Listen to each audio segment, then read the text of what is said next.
Thank you very much, and thank you for the opportunity to present and be part of this debate, and also listen to the conversation earlier on today. It's really interesting to hear a Swedish perspective, and as all of these things are developing very fast, to talk about these important issues and to have these public debates about the two-pillar solution and the ongoing work.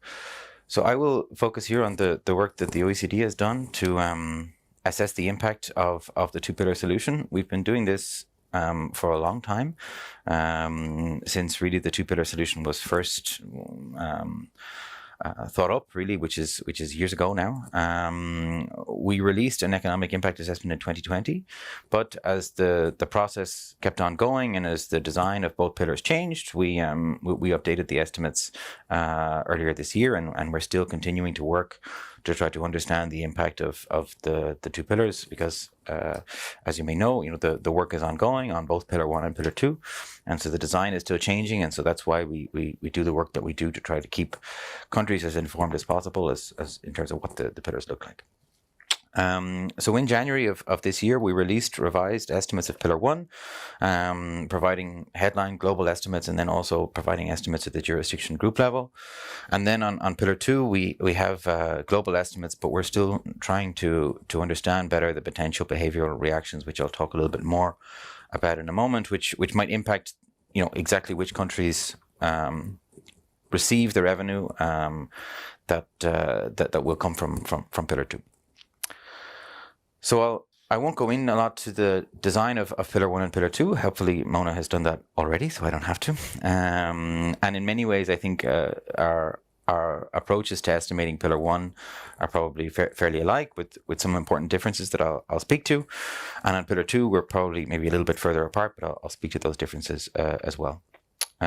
We found when we went back to update the estimates that we had increasing revenue estimates from both pillars over time, and I'll talk about why that is. But that was one of the key findings from our updated work.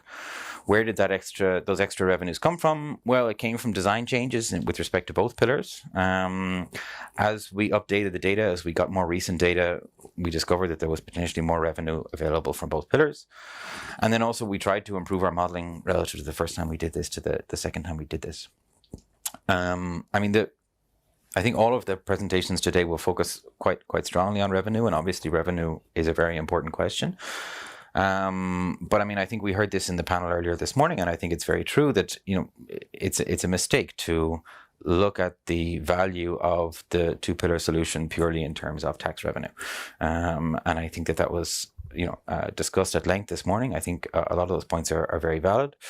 But more than that, we want to try to raise taxes from business in a way that is most conducive to economic growth, to supporting investment, to ensuring that there is a level playing field between different kinds of firms, M&Es, non-M&Es, large firms, small firms, firms that have some low tax affiliates, firms that don't. We want there to be equal competition between those different kinds of firms. And then also we want to try to have a system that multinationals can manage, multinationals can comply with. And so when we did this work originally, we tried to look at, well, what is the counterfactual where there is no agreement? What does that scenario look like? And we found that a no agreement scenario is potentially very damaging for business and for growth and for investment. And that's because if we cannot address the issues pertaining to the digitalization of the economy and the ongoing BEPS issues in a consensus-based way, then countries will try to address these issues themselves. And the things that we have heard very strongly from business is that what we don't want to do. Pillar 1 and Pillar 2 are complicated and they will be costly to comply with. But what business has said to us is that we don't want to have to comply 150 times in different ways with different measures in every country where we do business. So that's why it's very important, we think, to have a solution that can be implemented and business can understand and be certain and base their investment and economic decisions on that. So this is a list of the design features. As has been said many times, Pillar 1 and Pillar 2 are both very, very complicated. These are a list of design features that we tried to model as part of this work. I won't go through them all. I know there's lots of acronyms for which the OECD is famous, and that are very off-putting to new people. But I mean, I think it's important to make 2 points. I mean, one, the complexity of the rules and the details around these design features, have been a really important part of building the consensus around the rules. And so we have 137 countries have said yes to these rules. I think each of these different design features, complex as they are, serve an important purpose in terms of getting different countries to say yes. So this is very carefully built, and each individual piece that has been added to the two-pillar solution, is there to try to achieve a tax policy outcome that is important and is meaningful and is done in a way that can build consensus. In terms of the revenue estimates, then these design features really matter, and as we have tried to model these individually, and we have been modeling these kind of in succession as each one was added to the pillar. But they do really matter in terms of changing the revenue estimates for individual countries. They matter more for some countries than others. But modeling them all really carefully is really important to try to get quality results in terms of what the outcomes will actually be. And so that's something that I think we've spent a lot of time trying to understand all of these different results and how they move the impacts. And that's really important in terms of understanding well what the impacts will actually be. Of course, I mean, I think this was said by Mona, and I completely agree. Trying to do this work is difficult, to put numbers on these two pillars, because the outcomes are very uncertain. The amount of profits that MNEs will earn in the future and where they will earn them is uncertain. The way that MNEs will respond to the two pillars is uncertain. The way that governments will respond is uncertain.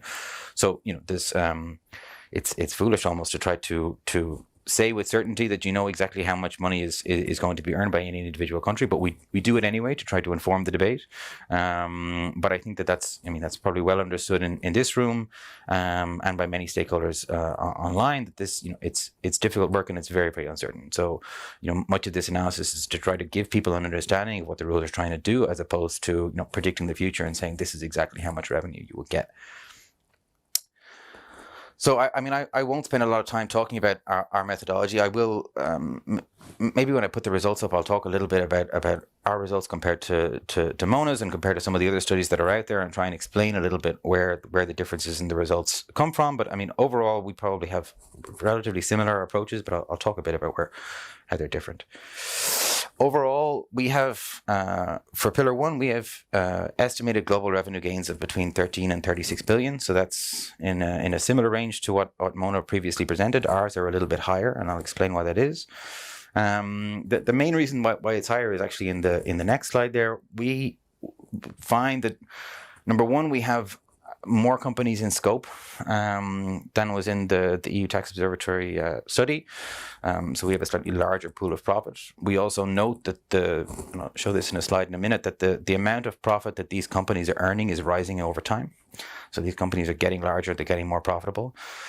And so the later you look in the data, so far as we can see, the amount of profit that's in the Pillar 1 bucket rises and rises, and that partially drives our revenue gains.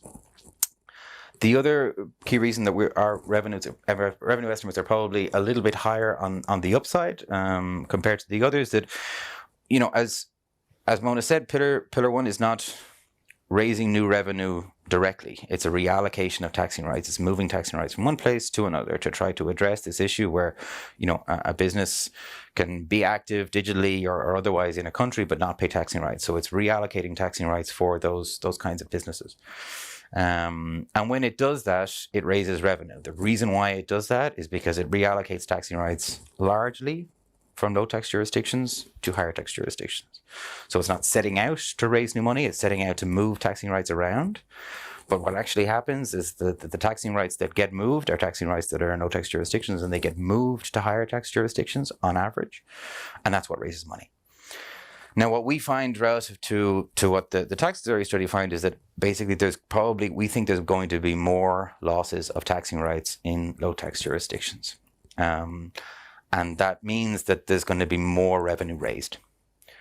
The low tax jurisdictions are going to end up surrendering more taxing rights. The reason why that is that we think that the affiliates of the in-scope M&Es in investment hubs are earning higher profits than you can see in the aggregated C/CR data.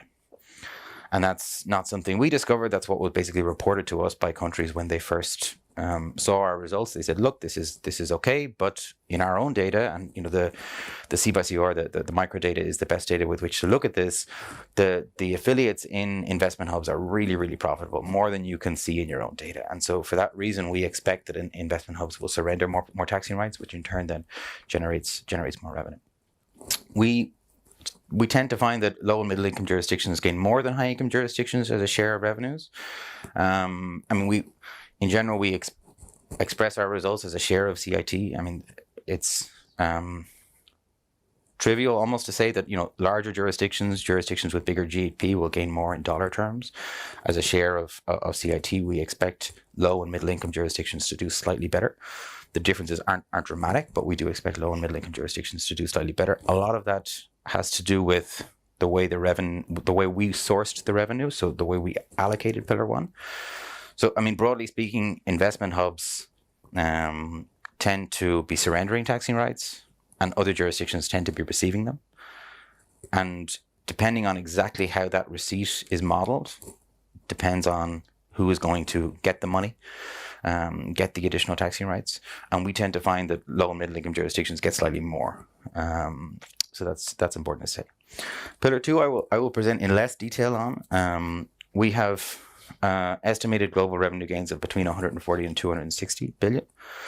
That's a little bit on the higher side again compared to the EU Tax Observatory study.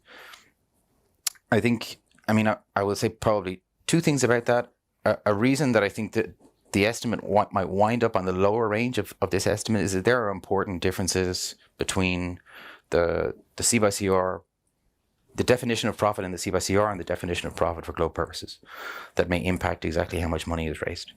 And so that's something that we're still working to take account of. I think another reason why we have higher revenue estimates is that we try to model the indirect effect of GloBE in a way that I think is important, and I'll talk to. So that was just a summary, but just to give an overview of what the Pillar 2 base looks like. So here in the red line, we find our estimate of the count of the number of M&Es in scope. In the same way, I think, as the Tax Observatory study, we exclude financial services and extractives. But after that, we tried to model the set of in-scope M&Es. The number of M&Es in scope is rising over time, fairly modestly, as you can see in the red line. But the amount of profit is going up faster. And specifically in 2021, we found a very sharp increase in profit. The profit in scope of Pillar 1 is very concentrated. There's actually a small number of M&Es are doing a lot of the profit. Even of the 100, it's really only like a smaller group of those 100. It's like 20 or 30 or like a lot of the profit. And those M&Es in particular are becoming larger. And those M&Es in particular are becoming more profitable. And these M&Es, I'm sure you all know their names. They're just the biggest and largest M&Es in the world. You'll know who they are. But the profits are being... The amount of money in scope of Pillar 1 is being driven by the profits of really these very, very small number of very large M&Es. And so we expect over time that these M&Es are probably not going to become less profitable. Although, of course, the economic uncertainty that we're experiencing may have an impact on this. But this time series here that we see here covers the COVID period, and what we kind of expected before we looked at this data, that there would be declines in profits because of the COVID crisis, and there wasn't. So this then is what our revenue estimates look like for three main categories of jurisdictions. So each bar here is a year, and then this is kind of the upper and lower bound of our revenue estimates. And as I said before, we tend to find that lower income jurisdictions do slightly better. The differences aren't enormous. This is expressed in percentage of CIT. But we tend to find that they gain slightly more, and that has a lot to do with the way the revenue is sourced. And then also certain specific rules that I won't go into in too much detail, but that tend to allocate a tiny bit more revenue to low-income countries relative to their current size of their tax base relative to high-income countries. It's also the case that high-income countries, some of these countries do surrender some profit, but they don't typically. So obviously we would expect most European countries, Scandinavian countries, to be in this high income bucket. What I don't show on the chart is investment hubs, who in this exact same way as the tax observatory, we find are losing tax revenues because profit is being transferred from them to other countries. Turning quickly to Pillar 2, I'll talk a little bit about what we try to do in Pillar 2, which is to try to speak to this idea that the gains from Pillar 2 might not just be the direct gains. And I think that it's, some of the revenue estimates published by Sweden and then also by many other countries have also spoken to that, like the direct gains in the minimum tax might not be large. But we know today in the most latest data that the amount of low tax profit globally is quite large. And so you might ask then, well, how can it be then that if the current amount of low tax profit globally is large, why isn't the revenue from the minimum tax not going to be large? And the reason we expect that is because we expect that profit shifting will become less attractive to multinationals after the introduction of a minimum tax. And so what do I mean by that? I mean, if you can take a scenario that could exist today or today, there's no minimum tax yet, you could have an M&E that faces a choice between paying 25% in a given jurisdiction where it's operating, or can shift some profits through whatever particular profit shifting mechanism you might choose to use, but can shift your profit to a zero tax jurisdiction somewhere. And that's a 25% reduction in an effective tax rate. And profit shifting is risky, it's costly, there's reputational risks, there's sunk costs, there's all of that. But for a 25% reduction in your effective tax rate, you might be willing to do it, and you might be willing to do it on a fairly large scale. However, after the introduction of Pillar 2, even were an MNE to shift those profits, the lowest they can get their effective tax rates is about 50%. And so we just expect profit shifting to become much less attractive. And so for a country like Sweden, we know that Swedish affiliates have historically had some low tax profit abroad. We would expect that after the introduction of the minimum tax, that Swedish companies may just reduce their profit sharing and bring more profit home, or bring more profit to wherever they happen to be doing real business, wherever they're doing their manufacturing or their sales or whatever it happens to be. And so for that reason, we expect that there will be a certain part of the revenue gains from Pillar 2 will come from the direct revenue from the pillar, from the actual, this is low tax profit, we're going to tax it up. But another part of the revenue gains are harder to measure and a little bit more intangible to a sense, but the reduction in profit shifting throughout the international tax system will raise additional money. And so in our revenue estimates, that's what we try to do. We try to model a static scenario where governments don't do anything, MNEs don't do anything, the world stays the same. We estimate the revenue of Pillar 2. We do that more or less in the same way as the tax observatory. And then we tried to say, okay, well, we haven't done that in the results I'm about to show you, but we tried to say, okay, well, Pillar 1, we know will reallocate some profit around the world. So let's take that into account. And then we say, okay, well, those two things are going to happen. And then let's say that the multinationals are going to shift profit less. So then there's going to be more profit left in higher tax jurisdictions, wherever they are around the world, and less profit in the low tax jurisdictions. And then let's try and say, okay, well, we have some low tax jurisdictions that may find it optimal to do this QDMTT move. That will say, okay, well, this is low tax profit in my jurisdiction. If I don't tax it myself, somebody else will. I may as well tax it myself. And so we try and map these one after another to try and build a kind of a wholesome picture or a more nuanced picture of what the impacts are going to be. And we do find that the different aspects drive profits or drive revenues in different ways. So there's the revenue that we estimate will come from the reform as a whole. And then there's a subset of that which will actually be the direct revenue from the application of the minimum tax, which is lower. So I mean, I won't speak to this in too much detail, but we have found that this revenue gains have increased over time. The reasons for that are, number one, in the data that we have, it seems like MNEs have more low tax profit abroad when you look at the data. The coverage of the C/CR data that our analysis depends on has increased over time. We have more countries giving us C/CRs. And when we have started to receive some of those new C/CRs from some new jurisdictions, some of whom are low taxed, we have started to get a better quality sense of where the low tax profit is, and that has also raised our estimates. And then finally, we have tried to understand a little bit better the interactions between the globe rules and the US GILTI and the US low tax profit overseas. So previously we estimated that GILTI would apply to the low tax profits of US affiliates, but now we apply the globe rules to the low tax profits of US MNEs and their affiliates, and that also raises our revenues. So these revenue estimates are what they are. I won't show jurisdiction-specific results because we're still working on them, and I think it's correct to say exactly as Mona said. A lot depends on whether the jurisdictions will do a QD-MTT or whether they won't. And so I spoke to this point, I think.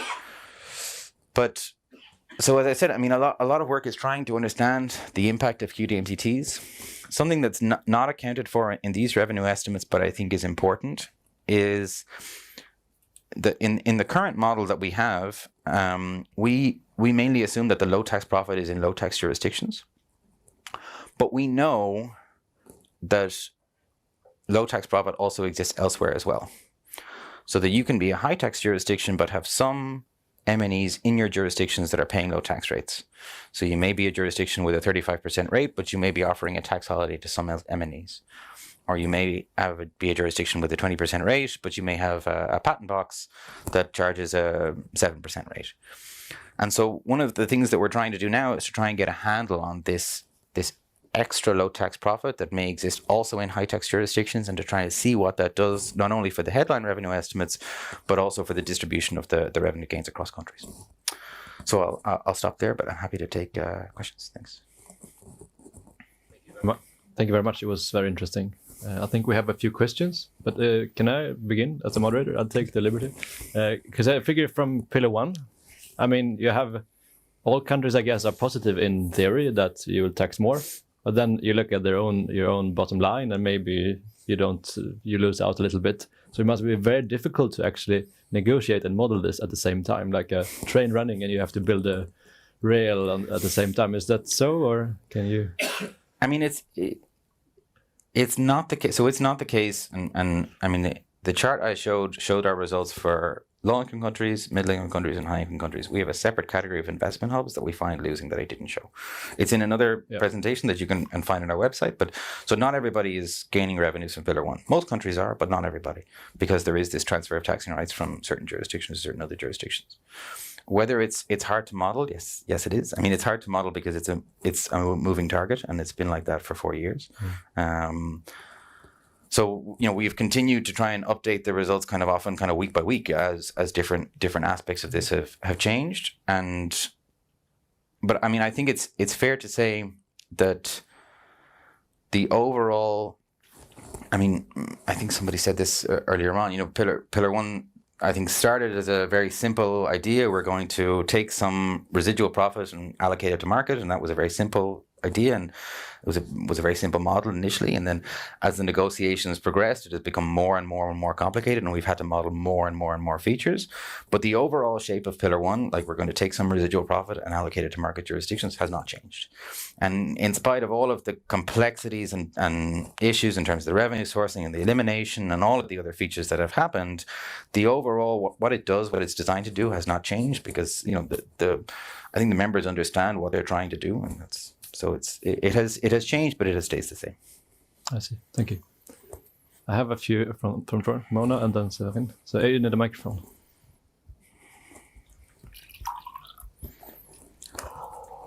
Thank you, Piers, for your presentation.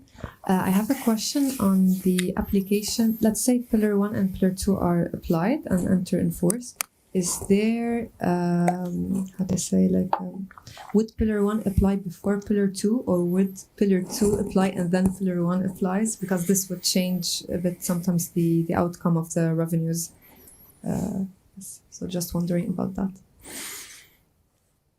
Yeah, it's a good question, and it's difficult to model. What we have modeled, we have modeled, but I think we may need to change it. We have modeled Pillar 1 applies first. So Pillar 1 first reallocates taxing rights, and then thereafter, in as much as there's still low tax profit in your jurisdiction, then Pillar 1 applies, and as you know, Pillar 2 then Pillar 2 will apply, and as you know, Pillar 2 will have its own rule order. Having said that, in the presentation I showed, we applied Pillar 1 first, and then we apply the behavioral responses. But I actually think probably the behavioral responses belong very first, then Pillar 1, then the rest of Pillar 2. But that's not something we've done yet. Yes, because if Pillar 2 applies first, then it will raise, let's say, the minimum tax, and then it will affect, let's say, when some investment hubs are going to be eliminating double taxation, they might have to eliminate on a higher tax rate, so their losses might be even higher. But yeah, we modeled this in one of our scenarios in the paper, but I didn't present it today. I mean, yeah, the first impact assessment we modeled Pillar 1 and Pillar 2 on an integrated basis. I think it's fair to say, I mean, this is clear in the results. Pillar 1 is a much more modest exercise than Pillar 2. The set of firms that are affected is much smaller. So we did not find huge impacts when we actually integrated the two. But it's there, but we didn't find a huge impact. Thank you. Yeah. Thank you very much, Piers, for your presentation. I'd like to come back to the fact that low and middle income countries are going to receive a bigger share of Pillar 1 than developed economies. I guess, and that's what I think you explained, and that's a result of introducing a form of unitary taxation where the revenues are taxed, in this case where sales are taking place. However, if we take a broader outlook, the fact that Pillar 1 has to come in exchange for unilateral measures, DSTs and other forms of unilateral measures that would apply not only to the companies in scope but to all companies. My question is, if we take this broader outlook, is it still the case that lower and middle income economies are going to benefit? With the right caution when I say benefit, but from Pillar 1, or is there going to be some loss of revenues? Sorry, could you present yourself for those who didn't see the panel? Sorry, my name is Severin and I come from the Global Labor Movement. Okay. Thank you. Yeah, it's a really good question. Let me speak a little bit about it. We find that developing countries gain a little bit more due to a small number of the design features in Pillar 1 that I didn't go into in detail that matter specifically for small jurisdictions, and many developing countries are small jurisdictions. And so those include a lower nexus threshold for smaller jurisdictions that mean that they get Amount A faster. There's de minimis rules that protect smaller jurisdictions from having to surrender taxing rights. And then there's provisions in the revenue sourcing rules that mean that if an M&E cannot source all of its revenue, it doesn't know where all of its revenue is supposed to go. It's able to take about between 0 and 5%. We estimated 2.5%, but 0 and 5%, and it's able to ring fence it essentially for low and lower middle income countries. All of those provisions together move the chart from a situation where most jurisdictions are getting roughly a similar level to a situation where lower and middle income countries are getting slightly better. So that's what's driving it. It's those specific features that are key to Pillar 1.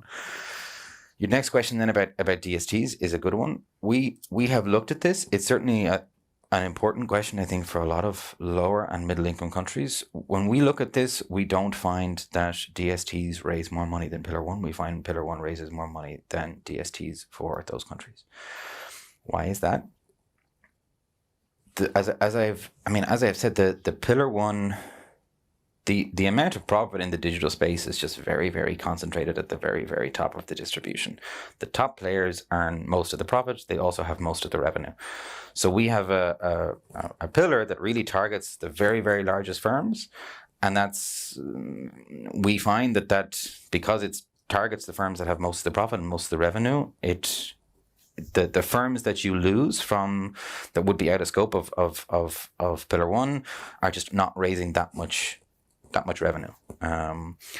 So that's what we find. We find that no, they're still net gainers even in the absence of the unilateral measures. The other thing to say more generally, and I think it bears repeating with respect to the DSTs. I mean, it's the design of Pillar 1 is such that it's a transfer of taxing rights from investment hubs to the rest of the world.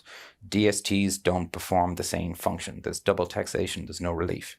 And so the investment hubs are left in possession of their residual profits that remain theirs to tax under a DST, rather than the GST is then levied on the consumers of the digital services in the low and middle income country.